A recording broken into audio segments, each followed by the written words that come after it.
प्रिय संस्कृत मित्राणि, नमः संस्कृताय। एसडीजी क्लासेज पर मेघदूतम की व्याख्या चल रही है और मेघदूत में उत्तर में पूर्व मेघदूत पढ़ाया गया है। हमारे एसडीजी चैनल को सर्च कीजिए, एसडीजी क्लासेज यूट्यूब पर सर्च कीजिए और प्लेलिस्ट में सारे वीडियो आपको क्रम से मिलेंगे। तो और दूसरी बात कि यहाँ पर जो भी चीज़ें आपके माध्यम से या हमारे माध्यम से दी जाती है पूर्णतया निःशुल्क है, कोई शुल्क नहीं है। कई बच्चों ने पूछा कि आपकी कहीं क्लास चलती है, हमारा कहीं क्लास नहीं चलता। हाँ, बस है कि भविष्य में हमारी क्या योजना होगी, अभी वह भविष्य पर ही निर्भर है।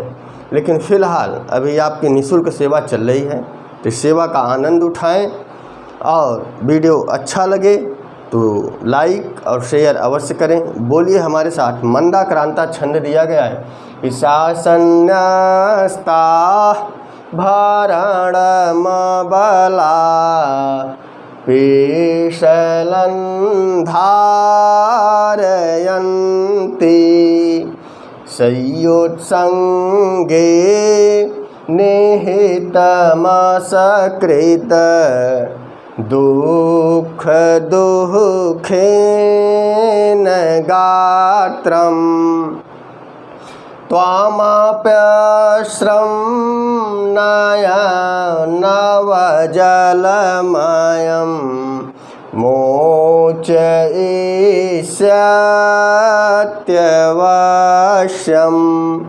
प्रायः सर्वो भवति करुणा वृत्तिराद्रांतरात्मा।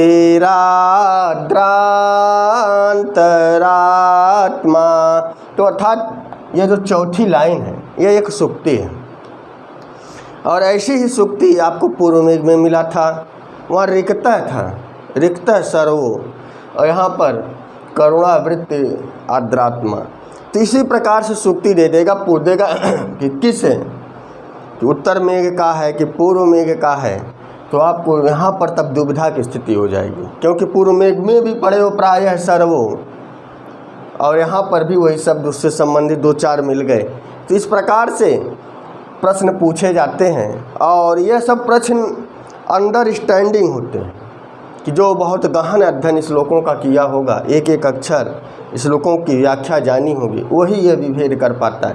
ऐसे प्रश्न से वह लोग सिलेक्शन भी पाते हैं और जो केवल किताबों को पढ़कर, प्रश्नों के समूह को पढ़कर जाते हैं, तो वह शायद ऐसे प्रश्नों को हल न कर पाएँ। तो आइए हम अपने अर्थ की तरफ चलते हैं। यहाँ बताया गया कि जो प्रायः सर्वो भवति, प्रायः सर्व, प्रायः माने प्रायशः माने बहुलता, सब में नहीं लेकिन बहुलता है किसी चीज़ की, तो वही हो गया प्रायशः। और प्रायशः शब्द का लगभग आप देखेंगे लोक सिद्धांत कौमुदी में भी प्रयोग हो गया है। तो जब सिद्धांत कौमुदी की जो वीडियो है उसमें देखेंगे प्रायशः शब्द आया है।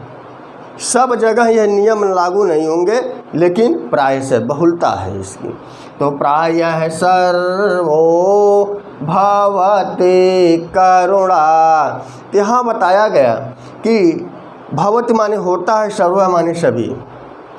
प्रायः सभी व्यक्तियों में ऐसा होता है कि जो करुणा वृत्ति वाले होते हैं, माने जिनका स्वभाव करुणा हो, दयाशील हो, दयावान हो। तो यदि या कि करुणा वृत्ति अर्थात दयाशील प्रभाव वाले या दयालु व्यवहार वाले, तो करुणा वृत्ति आद्र अंतरात्मा माने जिसका हृदय कोमल हो और करुणा वृत्ति वाला हो, तो प्रायः सर्वो भवति। अब इसको यक्ष से जोड़िएगा कि यह कथानक पीछे से चला आ रहा है, तो यक्ष में इसी से संबंधित यह अर्थ निकलेगा कि जो करुणा वृत्ति वाले होते हैं, कोमल हृदय वाले, आर्द्र अंतरात्मा माने आर्द्र माने भीगी हुई, तो भीगी हुई का अर्थ हो गया कि कोमल जिसकी अंतरात्मा है, और जो दयालु प्रवृत्ति के व्यक्ति होते हैं, प्रायः सर्वो भवति। प्रायः सभी लोगों का जो हृदय होता है वह दयालुता का भाव होता है और कोमल हृदय होता है। तो मेघ यहाँ पर बता रहा है कि जो ऐसे स्वभाव वाले व्यक्ति होते हैं तो त्वाम अपि आश्रम, वह तुमको भी, त्वाम माने तुमको, अपि माने भी, आश्रम माने आंसू, वह तुमको भी रुला देंगे।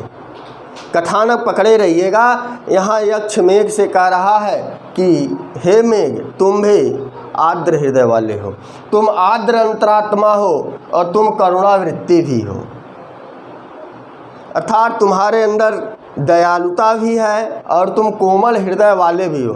क्योंकि ये जहाँ पर बताया गया कि जो मेघ का निर्माण है वह तो धुएं से, प्रकाश से, वायु से, इन्हीं सब चीज़ों से मिलकर बना, इसलिए तुम आर्द्र अंतरात्मा भी हो क्योंकि तुम्हारे अंदर जल भी है। दूसरा बताया करुणावृत्ति, तुम दयालु भी हो कि जहाँ पर सूखा, जहाँ पर ज़्यादा गर्मी देखते हो, जहाँ पानी की आवश्यकता होती है वहाँ पर तुम बरसते भी हो। और बताया कि इस प्रकार का जो मनुष्य होगा वह दूसरों के दुख को भी देखकर दुखी हो जाता है। तो वही बताया कि त्वाम अब आश्रम, तुम भी आश्रम माने आंसू को मोचयिष्यति छोड़ दोगे। हे मेघ, जब हमारी यक्षणी की उस दीन दशा को आप देखोगे, त्वाम माने तुमको, अपि आश्रम, जब तुम उसको देखोगे तो उसकी दीनहीन दशा को, जीर्ण शीर्ण दशा को देखकर तुम भी रो दोगे। और बताया कि अवश्यम, तो यह क्रिया का विशेषण है। तुम अवश्य मोचयिष्यन्ति, तुम अवश्य जो है छोड़ दोगे, मोचयिष्यति, तुम अवश्य छोड़ दोगे, क्योंकि नव जलमय, जो तुम्हारे अंदर जल है, जो अलग अलग नदियों से तुम जल लेकर आगे बढ़ रहे हो, हमारी प्रियतमा के पास जा रहे हो, तो जो तुम्हारे अंदर जो नए जल हैं वह जल ही तुम्हारे आंसू हैं। और तुम हमारी उस यक्षणी की दीन दशा को देखकर तुम अवश्य मोचयिष्यति छोड़ दोगे, तुम अवश्य अपने जल को आंसुओं के रूप में छोड़ दोगे, क्योंकि त्वाम अपि माने तुमको भी, अस्त्र माने आंसू, नव जलमयम, हमारी यक्षणी की दीन दशा को देखकर तुम्हारे भी मेघ में से आंसू निकल आएगा। क्योंकि जो प्रायः सर्वो भवति करुणावृत्ति आर्द्र अंतरात्मा, अर्थात तुम करुणावृत्ति आर्द्र अंतरात्मा वाले हो, अर्थात तुम्हारा स्वभाव दयालुता का है, तुम्हारा व्यवहार दयालु है और तुम्हारा हृदय कोमल है, इसीलिए हमारी उस यक्षणी की दीन दशा को देखकर तुम भी अपने आंसू बहा दोगे। क्लियर हो गया। तीसरी और चौथी लाइन का अर्थ हो गया त्याम माने तुमको, अपि आश्रम नव जलम, तो नव आश्रम कैसा है कि नव जलम, यह विशेषण हो गया।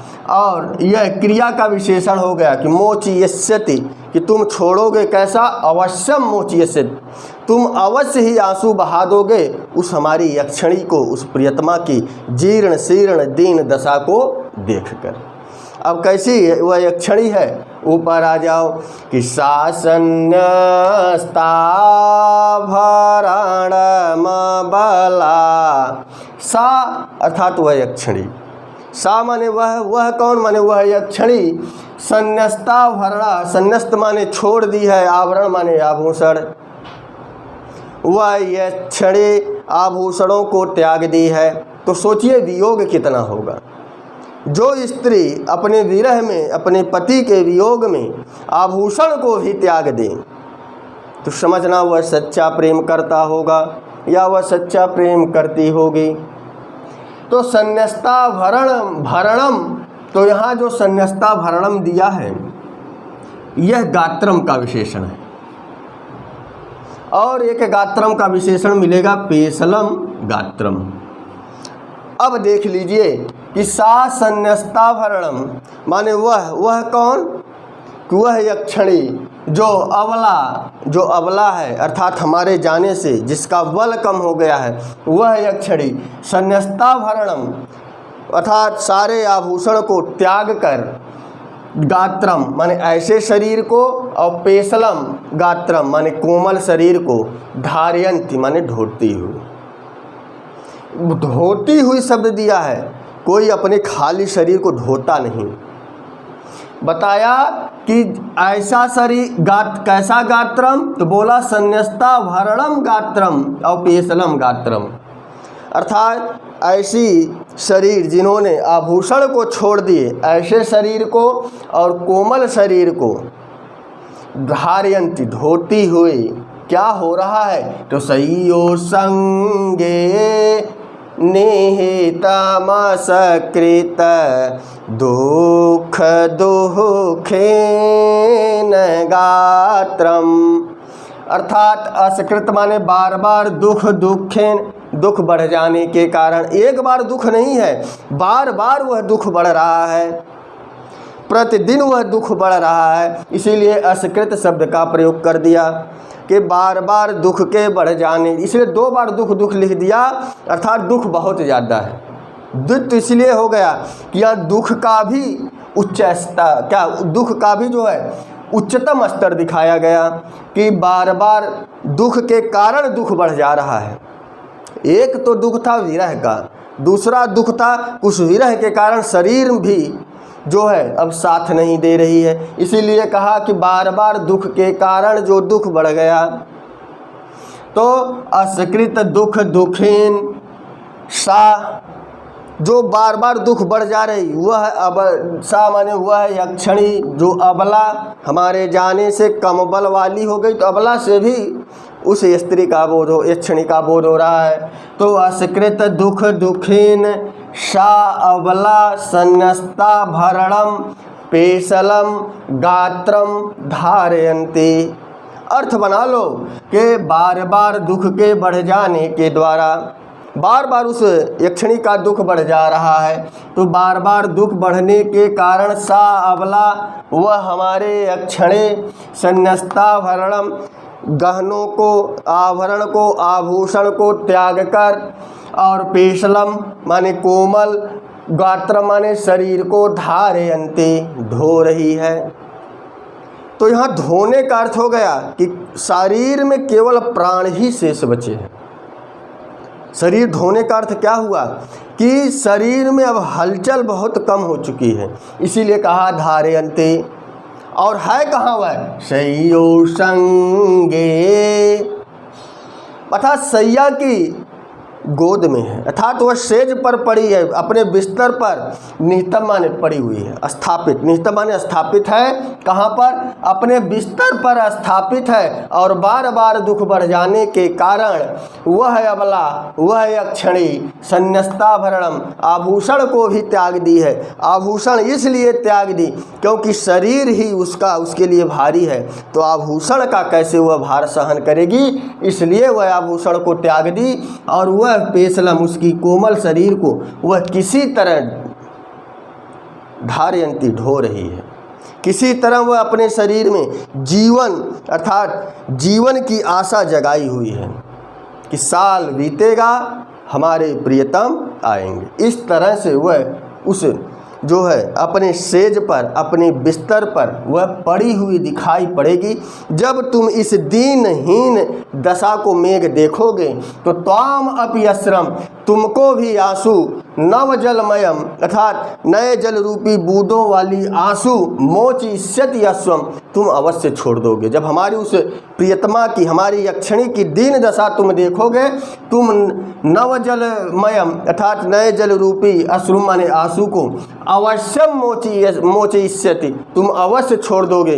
क्योंकि प्रायः सर्वो भवति करुणावृत्ति राद्रांतरात्मा, अर्थात जो कोमल हृदय वाले होते हैं, जो दयालु हृदय वाले होते हैं, जिसके अंदर दयाशील होता है, जो दयालु वृत्ति वाले होते हैं, जो दयालु स्वभाव वाले होते हैं, जिनकी अंतरात्मा, जिनका हृदय कोमल होता है, वह दूसरों के दुख को देखकर वह भी दुखी हो जाते हैं। इसीलिए यह हमारी लाइन सूक्ति बन गई कि प्रायः जो दयालु हृदय वाले होते हैं, दूसरों का दुख देखकर भी वह दुखी हो जाते हैं। तो यह श्लोक का यह भाव रहा।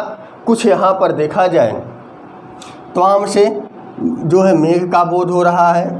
हमने बताया संन्यस्ता भरणम गात्रम, पेशलम गात्रम, गात्रम के ये दो विशेषण दिए गए। और बताया यहाँ पर करुणावृत्ति आर्द्रांतरात्मा कौन है? मेघ है। इसी तरह से आपको प्रश्न आएंगे, त्वाम से किसका बोध हो रहा है? सा से यक्षणी का और अबला भी यक्षणी है। क्लियर हो गया? इस प्रकार से प्रश्न बनेंगे, आप कर ले जाएंगे। यह मोचियत से भविष्य काल का रूप है और ऐसा कुछ है नहीं कि इसमें आपको बताया जाए कि गात्र माने शरीर होता है। तो इससे इसी प्रकार से बनेंगे। करुणावृत्ति आर्द्रा अंतरात्मा किसके लिए प्रयोग हुआ है? मेघ के लिए प्रयोग हुआ है कि मेघ तुम भी करुणावृत्ति वाले हो, आर्द्र अंतरात्मा वाले हो, तो तुमको भी उस यक्षणी के दुख को देखकर तुम भी दुखी हो जाओगे। अब आते हैं हम अपने अगले श्लोक की तरफ। तो बोलिए हमारे साथ कि जानने सख्यास तव माई मन संभृता स्नेहमस्मात् इत्थं भूता प्रथम विरहे तामहं तर्कयामि वाचालं मां न खलु सुभग मन्यभावः करोति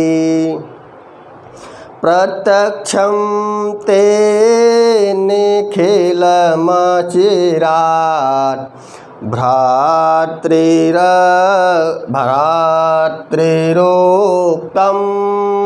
मया यत्। यहाँ बताया कि यत माने जो, मया माने मेरे द्वारा।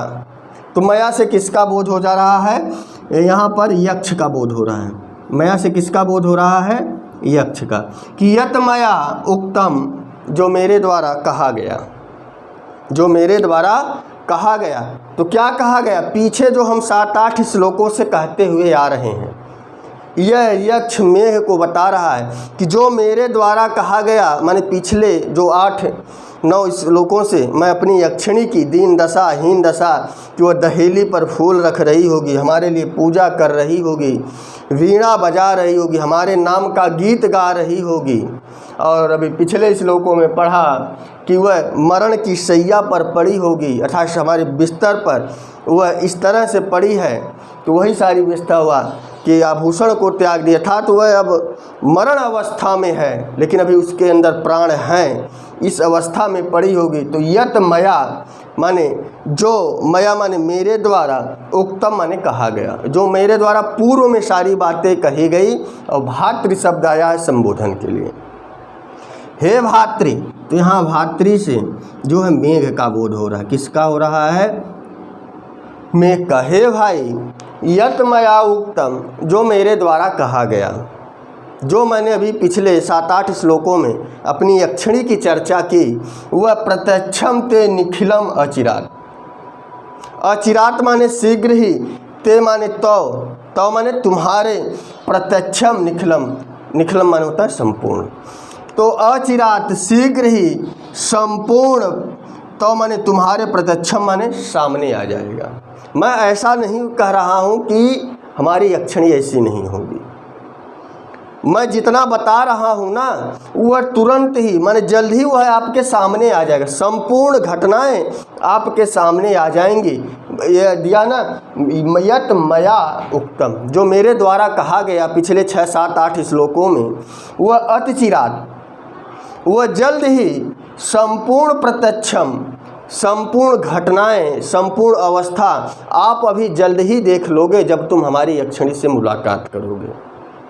ते से माने तुम्हारी, तुम्हारे का अर्थ भी यहाँ यक्ष का ही बोध हो रहा है। यहाँ भी यक्ष का बोध हो रहा है कि ते निखलम अचिरात प्रत्यक्षम, तुम्हारे सामने जल्द ही वह संपूर्ण दृश्य दिखाई पड़ जाएगा। यत मया उक्तम, जो मेरे द्वारा पहले बताया गया है। और भारती माने हे भाई। क्लियर हो गया? चौथी लाइन का अर्थ क्लियर हो गया कि भात्रे, हे भाई, हे मेघ, यत मया उक्तम, जो मेरे द्वारा अभियक्षिणी के बारे में या अपनी प्रियतमा के बारे में कहा गया, उक्त माने कहा गया, तो दिया है ते निखिलम अचिरात प्रत्यक्षम, वह जल्द ही आपके सामने आ जाएगा। जब तुम उस हमारी यक्षिणी को देखोगे तो जल्द ही सारी घटनाएं जैसा जैसा मैं बताया हूँ वह सब आपके सामने आ जाएगा। अब आ जाओ ऊपर की लाइन में, वाचालम माम न खलो सुभगम अन्य भावः करोति। माम न वाचालम, मैं वाचाल नहीं हूँ, मुझको वाचाल न समझो। मैं जो अपनी यक्षिणी के बारे में बता रहा हूँ कि वह हमारे लिए पूजा पाठ करती होगी, कि अपने ईश्वर से मनाती होगी कि हमारे पति जल्द लौट आएँ, सकुशल लौट आएँ, हमारा नाम लेकर गाना गाती होगी, देहली पर हमारे नाम का पुष्प रखकर अर्थात गिन रही होगी कितने दिन व्यतीत हो गए, और वह हमारे लिए आंसू बहा रही होगी, अर्थात वह हमें सपनों में बुलाने का तो प्रयास करती है लेकिन आँखों से हमेशा आंसू बहते हैं। इस प्रकार की जो घटनाएं हैं तो दिया है मां न वाचालम, मैं वाचाल नहीं हूँ। क्यों वाचाल नहीं? क्योंकि वह सब घटनाएं चिरात निखिलम ते प्रत्यक्षम, जल्द ही आपके सामने आने वाला है, इसीलिए मुझे वाचाल न समझो कि मैं ज़्यादा बड़बड़िया हूँ, ज़्यादा मैं बोल रहा हूँ, मैं वाचाल नहीं हूँ कि शुभगम अन्य भावा करोति। शुभगम माने वह हम सौभाग्यशाली हो तो शुभगम अन्य भावा, अर्थात हमारी स्त्री मेरे अलावा किसी से और भी प्रेम नहीं करती, माने उसका भाव कि वह हमेशा हमसे ही प्रेम करती, इसीलिए उसकी यह दीनहीन दशा हो गई। तो मैं ऐसा सौभाग्यशाली हूँ कि वह मुझसे इतना प्रेम करती है, इसीलिए मैं उसके बारे में इतना कह पाता हूँ। अर्थ का भाव समझिएगा। सौभाग्यशाली कहने का अर्थ क्या हुआ कि मैं ऐसा सौभाग्यशाली हूँ, मुझ में सौभाग्यशाली इसलिए मानता हूँ कि मैं हमारी पत्नी या मैं उससे इतना प्रेम करता हूँ, हमारे जीवन में इसके अलावा कोई और नहीं है, उसके जीवन में हमारे अलावा कोई और नहीं है, इसीलिए मैं उसके बारे में ऐसी ऐसी बातें बता रहा हूँ कि वह ऐसा करती होगी। सारिका पक्षी से पूछती होगी कि हे रसिके, तुमको भी हमारे प्रिय बहुत मानते थे, क्या तुम भी उनको याद करती हो? वही चीज़ बताया। यही तो सौभाग्यशाली है कि हमारी पत्नी का हमारे सिवा कोई और है ही नहीं, इसीलिए मैं सौभाग्यशाली हूँ। और जो मैं घटनाएं बता रहा हूँ पीछे 8 श्लोकों से, हमारी पत्नी ऐसी ऐसी ऐसी ऐसी ऐसी होगी, जो उसके विरह का, उसकी विक्षिप्त अवस्था का मैं वर्णन कर रहा हूँ, इसीलिए कि तुम मुझे वाचाल ना समझो। वह ऐसी होगी ही क्योंकि मुझसे वह सच्चा प्रेम करती है। और बताया तो तीसरी और चौथी लाइन का अर्थ पता चल गया कि तुम मुझे वाचाल, अब मेघ को यहाँ संबोधित करके बता रहा है कि माम, कि मुझको न वाचालम, हे मेघ, मैं बड़ी बड़ी बातें कर रहा हूँ अपनी पत्नी के बारे में, इसलिए मुझे वाचाल मत समझना। मैं ऐसा सौभाग्यशाली हूँ कि हमारी पत्नी ऐसे ऐसे विरह की अवस्था में करती ही होगी, ऐसा उसे विश्वास है।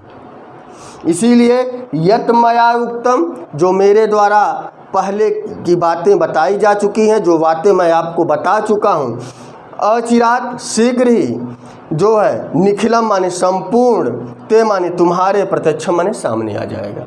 जल्द ही वह तुम्हारे सामने आ जाएगा जब तुम हमारी यक्षिणी को देखोगे। अब आ जाओ ऊपर।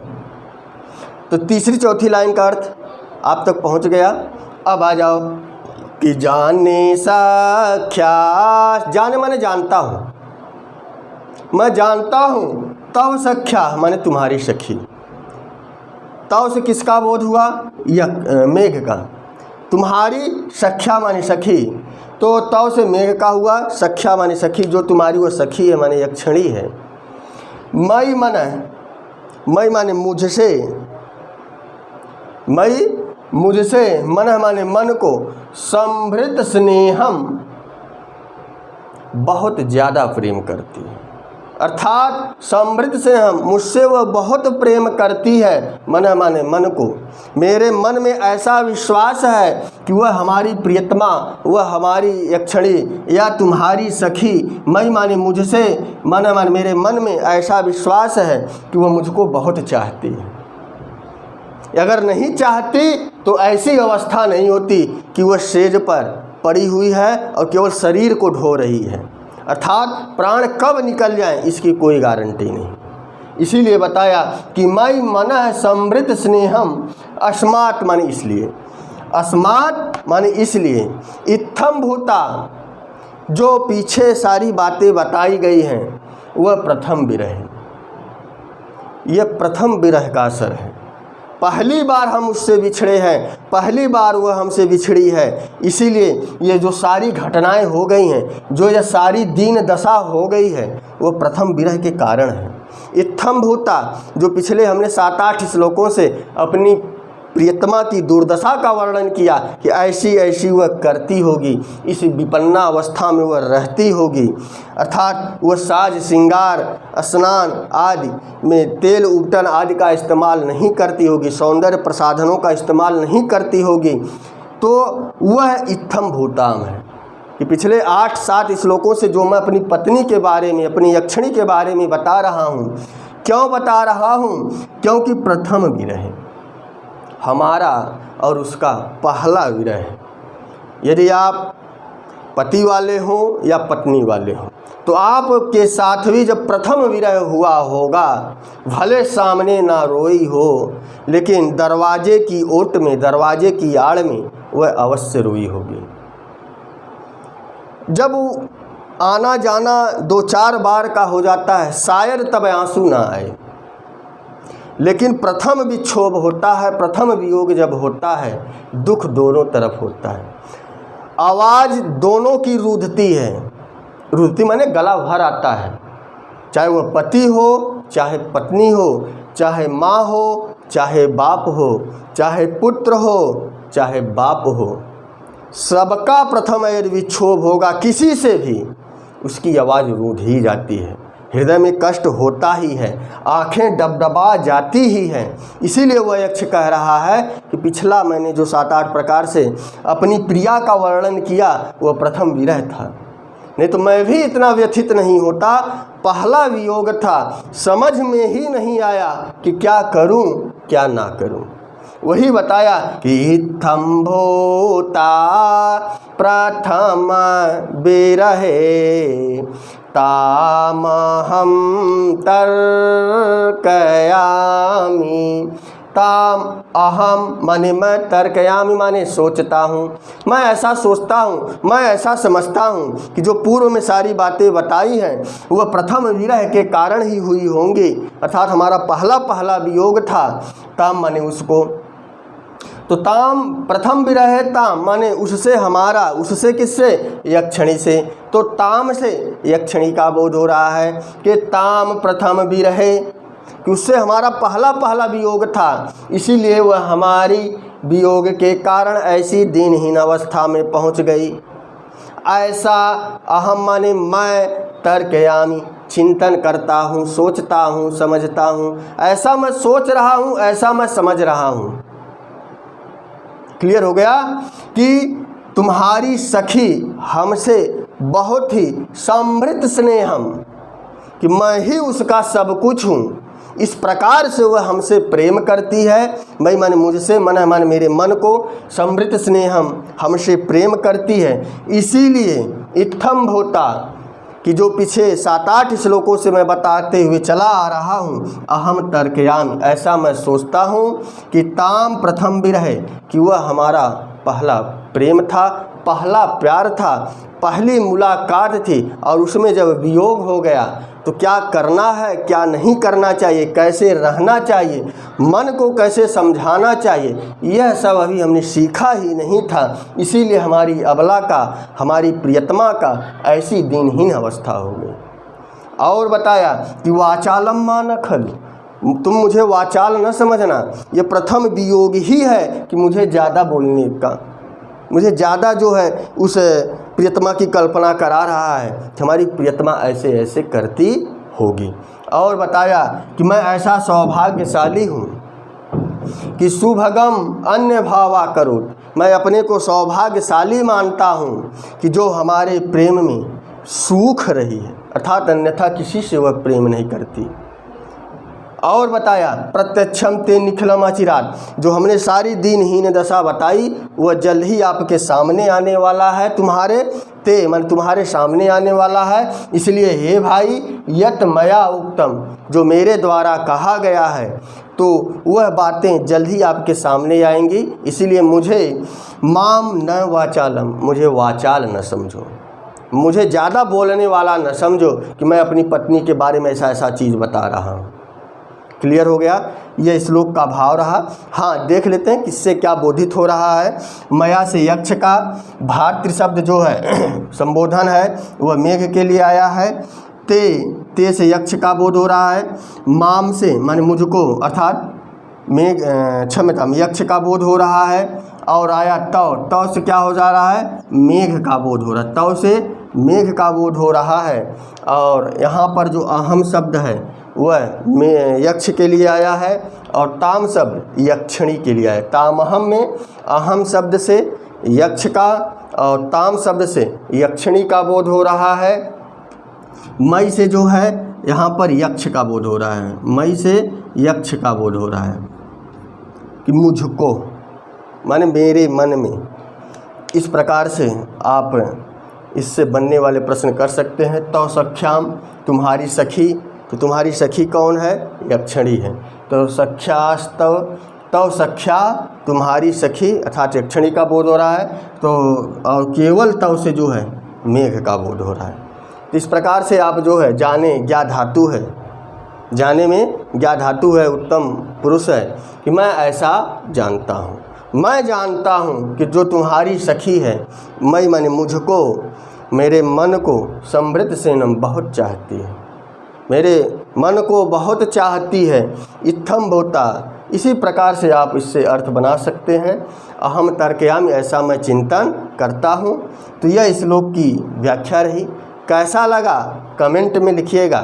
अच्छा लगा हो लाइक कीजिए, संस्कृत ग्रुपों में या अपने संस्कृत समूहों में शेयर कीजिए। तो बस आज के लिए इतना ही। नमः संस्कृताय, शुभ संध्या, शुभ रात्रि।